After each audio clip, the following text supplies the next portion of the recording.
Hello and good evening. I'm Tammy Ben Chaim, Minister for Public Diplomacy at the Embassy of Israel here in Washington, D.C. And I would like to thank you all for joining us as we commemorate 25 years since the assassination of Prime Minister Yitzhak Rabin. Tonight, November 4th, marks exactly 25 years to the day in the Gregorian calendar since that terrible night when a fellow Jew killed the Prime Minister of Israel over a political dispute, threatening to tear apart the foundation of Israel's democracy.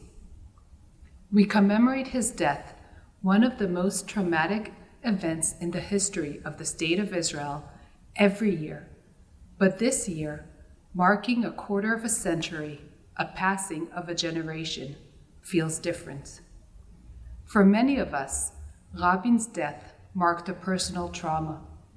We remember exactly where we were, whom we were with, what we felt when we heard that he had been shot. When we heard those terrible words, the government of Israel announces in deep dismay, in great sadness, and in deep sorrow, the death of Prime Minister and Minister of Defense Yitzhak Rabin, who was murdered by an assassin tonight in Tel Aviv. But now, 25 years later, for so many, it is no longer a personal moment or memory. There is an entire generation of Israelis who have grown up, gone to school, served in the army, and moved on with their lives, for whom Rabin is not a personal memory. For that reason, I feel that it is especially important for us here at the Embassy that we not only commemorate the event as a tragedy, among a long list of tragedies in Jewish history, but also take the time to remember Yitzhak Rabin, the man who did as much as anyone to shape the state of Israel, symbolizing the new Israeli. A man born in Jerusalem, deeply connected to the land itself, a man who embodied the need for strength and a new breed of Jewish warriors, but who also epitomized our eternal yearning for peace and the risks that we are willing to take to get there. As such, it is my great honor to introduce Ambassador Ron Dermer, who is serving as Ambassador of Israel to the United States, just as Rabin did back in 1968. Ladies and gentlemen, there are moments in the life of a nation that are never forgotten. Moments when all who share that nation's destiny remember exactly where they were when they heard dramatic news. Since World War II, 3 such moments have stood out in the life of America: the assassination of President Kennedy, the small step and giant leap of Neil Armstrong, and the horrific attacks of 9/11. In the life of Israel, 3 such moments have also stood out. May 14th, 1948, the day David Ben-Gurion declared Israel's independence. Yom Kippur, 1973, the day 2 Arab armies launched a surprise attack on the holiest day of the Jewish year.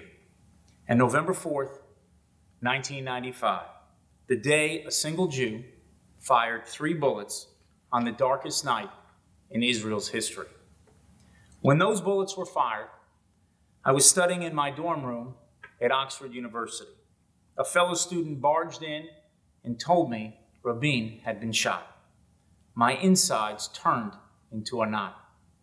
In that age before cell phones, my friend and I took the elevator down to the lobby to watch the only television in our building. In what seemed like an agonizingly long ride, I prayed for two things. First, that Rabin would live. Second, that his would-be assassin was not a Jew. Neither prayer was answered. When I moved to Israel a year later, I hoped that mourning Rabin's assassination would be something that would bring all of Israel together. But it didn't. And unfortunately, for the past 25 years, it hasn't. No doubt the main reason is that the fierce political issues surrounding his assassination have not yet been resolved.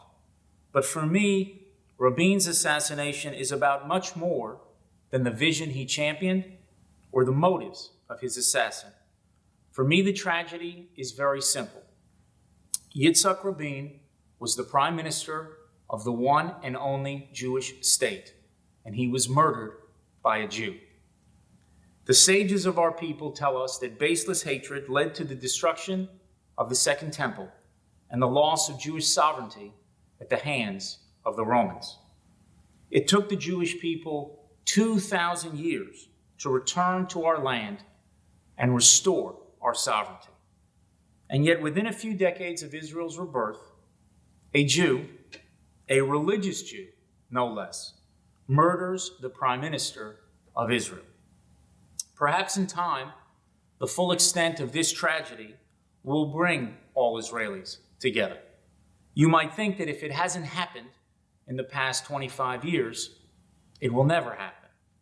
But though 25 years may seem like a long time, it's a blink of an eye in the life of the Jewish people. Just think about this. Every year, observant Jews across the world fast on the day after Rosh Hashanah. It is called the fast of Gedaliah. Most people don't know who Gedaliah was or why he was murdered. But most of those who fast know that Gedaliah was the Jewish governor of Judea who was assassinated by another Jew. And 2,500 years later, some 2 million Jews fast and remember him. I hope Yitzhak Rabin will be remembered not just in another 25 years, but in another 2,500 years. I hope his memory will always remind us that political opponents are not enemies, and that there is no cause that justifies murder. But tonight should not just be about mourning Yitzhak Rabin's tragic death. It should also be about celebrating his remarkable life, a life dedicated to serving our country. That service came in many forms. First and foremost, Rabin was a defender of Israel. As a young soldier tasked with opening the road to Jerusalem during our War of Independence, as the IDF's chief of staff during the miraculous Six-Day War, and as the prime minister who ordered the strike on Entebbe. Second, Rabin was a builder of Israel's national strength. As an officer and defense minister, he focused on enhancing Israel's military capabilities. And as an ambassador, he focused on helping turn America's long-standing moral commitment to Israel into a strategic partnership. Third, Rabin was a peacemaker who signed Israel's peace treaty with Jordan and who tried to achieve a historic peace with the Palestinians. Ladies and gentlemen, I never met Yitzhak Rabin, but my parents did. In 1968, after he had just begun his tenure as Israel's ambassador to the United States, Yitzhak Rabin traveled to Miami Beach for the Republican National Convention. At the time, my father was the mayor, and together with my Sabra-born mother, they hosted Rabin for breakfast in our home. A few years later, my parents were in Israel, and they went to visit Rabin, who was then prime minister. They presented him with both a tennis racket and a bright red phone, a red phone which my father had on his desk when he served as mayor. Rabin loved both gifts. He said he hoped to use the tennis racket often and the red phone only in emergencies. 45 years after that meeting, I am privileged to serve as Israel's ambassador to the United States. And when I am called today to answer the red phone in our embassy, I often think of the shy and steely figure who once served as Israel's ambassador here. I think about the soldier who led Israel in war. I think about the statesmen who work to achieve peace. I think about the remarkable man whose death we mourn today and whose life was a blessing to the Jewish people and to the Jewish state. May his memory be blessed. Yehi zichro baruch.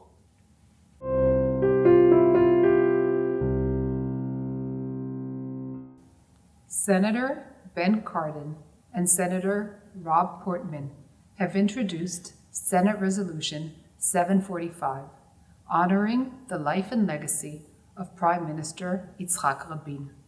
The bill, that has been co-sponsored by a group of bipartisan legislators, recognizes the work that Prime Minister Rabin did to advance the cause of peace throughout his life and his efforts to bring the United States and Israel ever closer. We thank the senators for their work on this resolution and for their efforts to advance the Israel-U.S. relationship.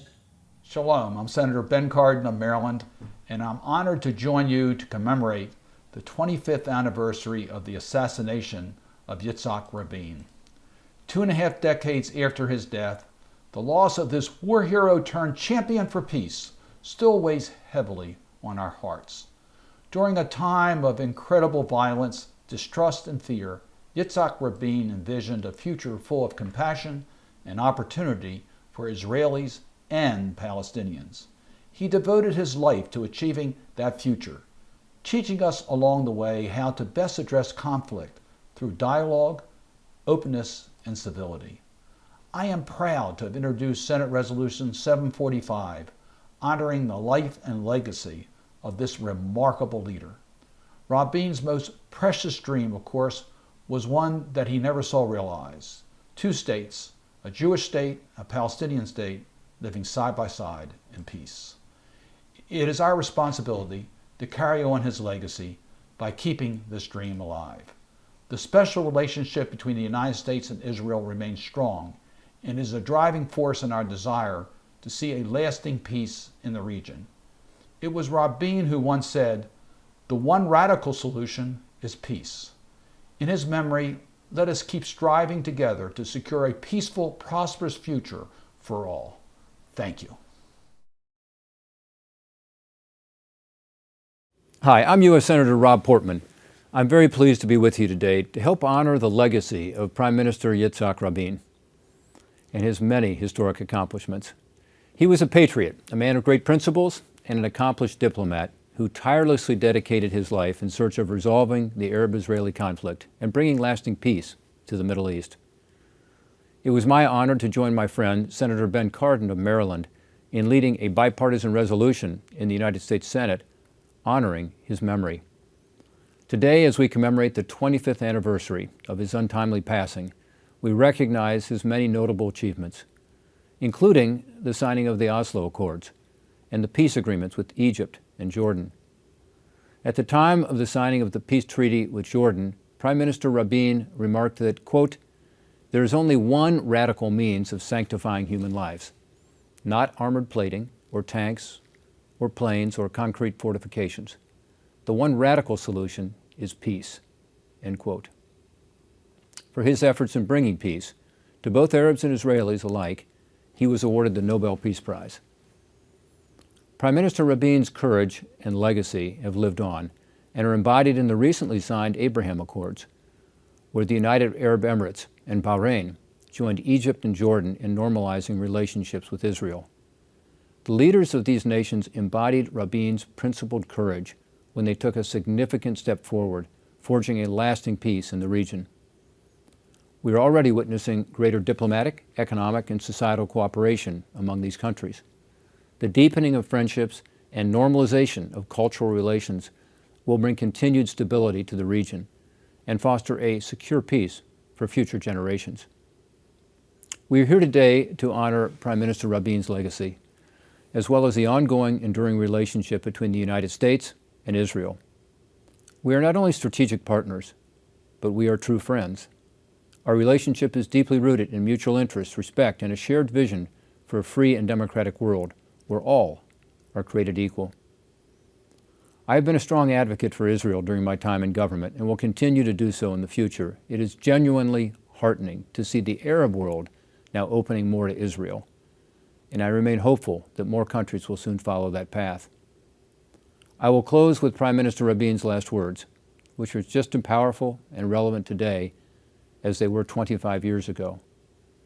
At a peace rally in Tel Aviv, he said, and I quote, "I have always believed that the majority of the people want peace and are prepared to take risks for peace. Peace is what people aspire to." And I would add that peace is what people around the world aspire to. And Prime Minister Rabin's actions and legacy will continue to serve as a guide for all of us well into the future. Thanks again for inviting me to speak and to honor this great man. May we all try to live by the example that he set.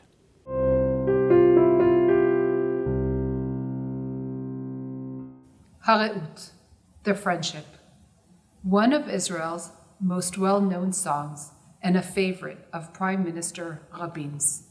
Written by Chaim Guri after the War of Independence, it talks about friendship and loss, of memory of loved ones, and those who will always remember them.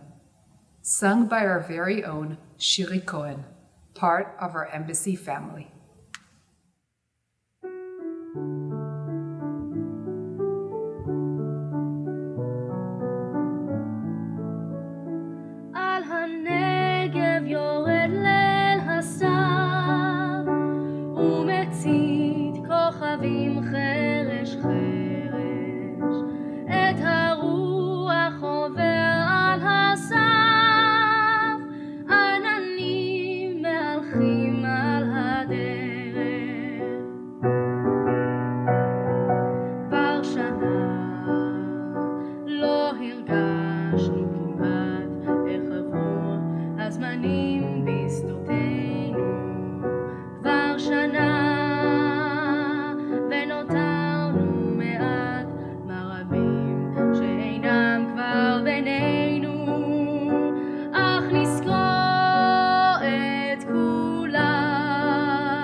I, military ID number 30743, retired general in the Israel Defense Forces, in the past. Consider myself to be a soldier in the army of peace today. I, who served my country for 27 years as a soldier, I say to you, to your Majesty, the King of Jordan, I say to you, our American friends, today we are embarking on a battle which has no dead and no wounded, no blood and no anguish. This is the only battle which is a pleasure to wage, the battle for peace.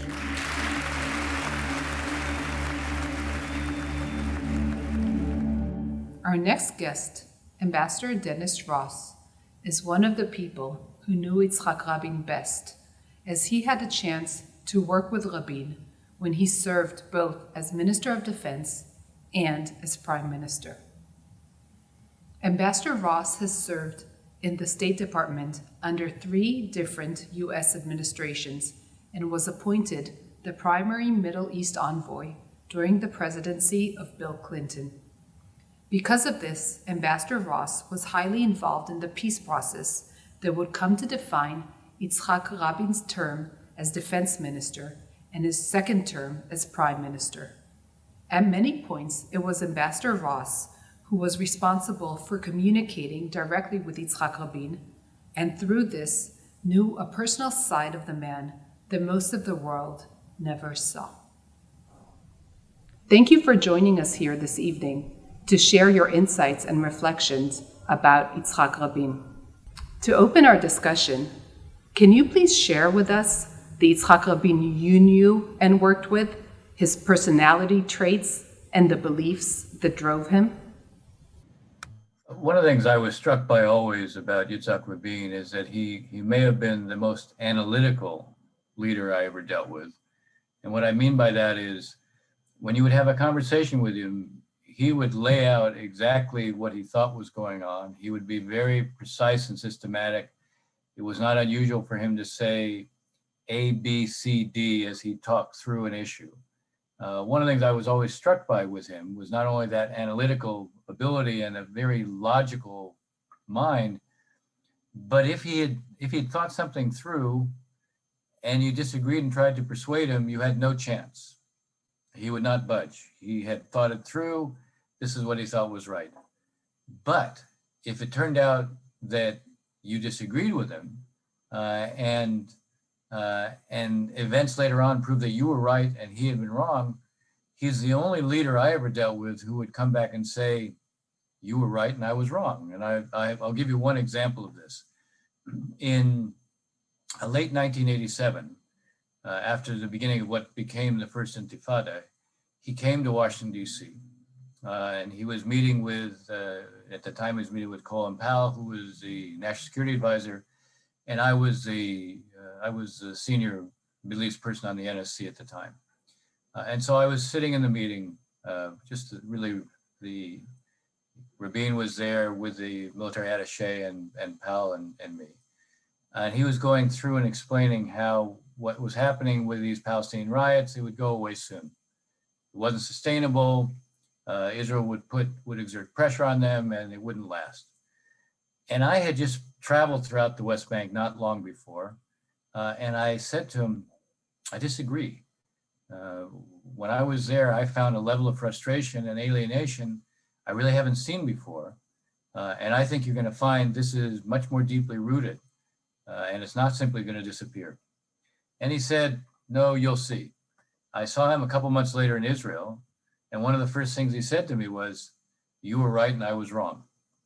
And I can tell you, in my experience of the leaders that I worked for and others that I negotiated with, I don't have any other examples of them saying to me, you were right and I was wrong.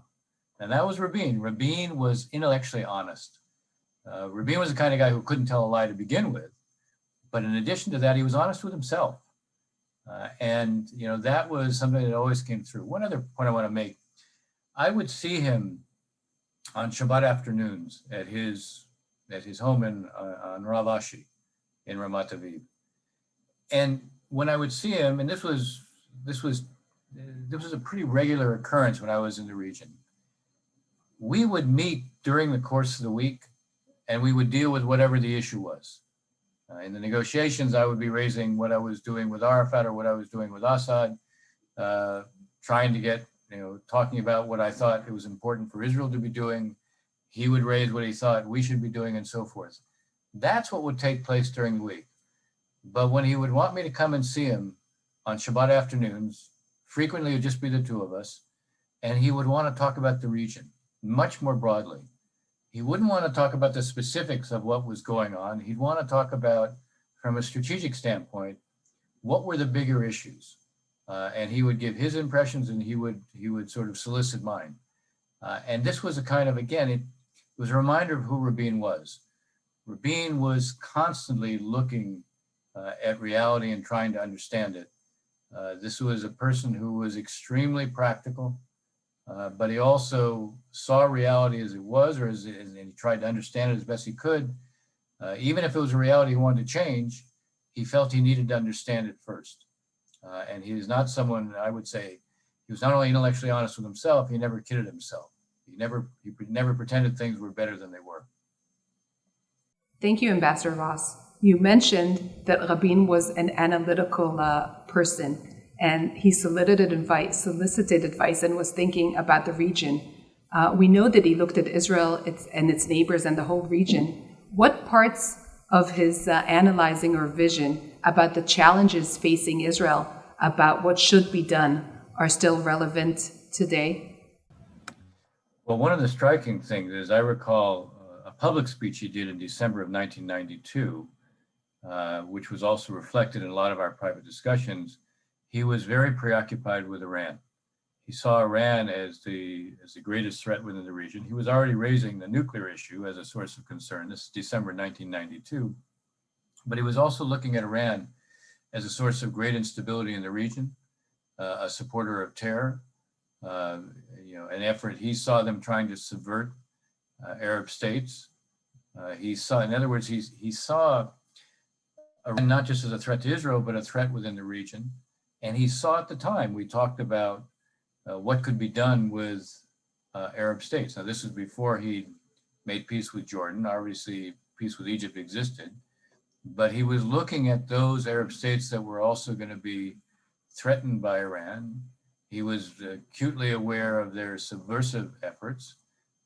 He was thinking about, what kinds of at least quiet relations could be developed, and what Israel and some of these Arab states could be doing collectively, even if it was below the radar screen, to deal with what he saw as the threat from Iran. So here was a case that what he was preoccupied in 1992, in the first months after he elected, was very much a threat from Iran. And here we are in 2020.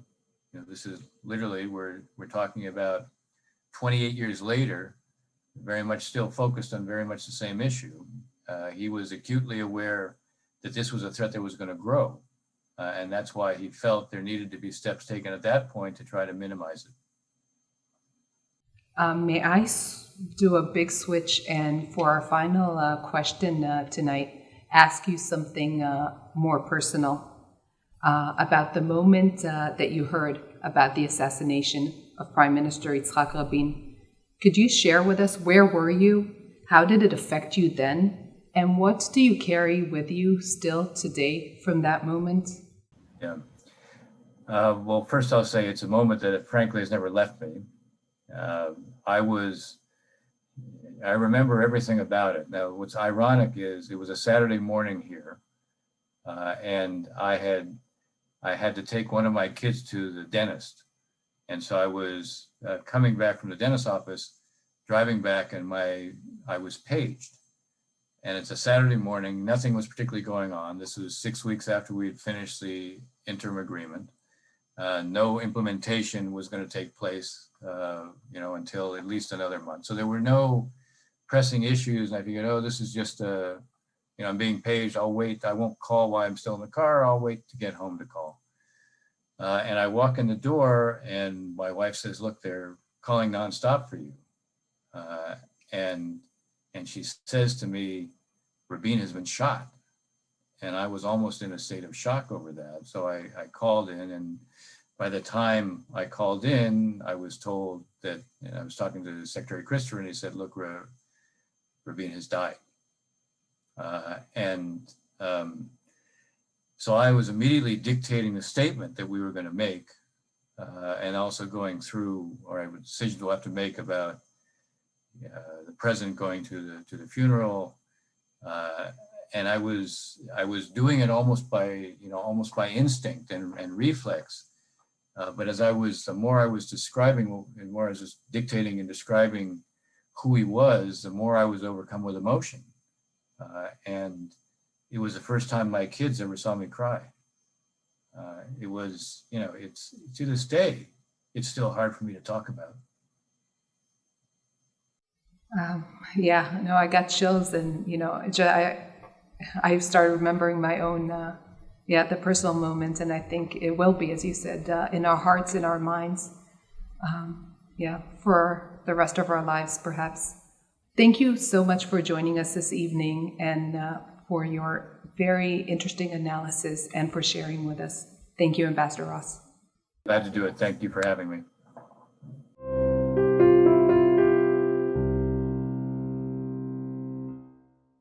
We thank all of you for joining us tonight in our commemoration of 25 years since the assassination of Prime Minister Yitzhak Rabin.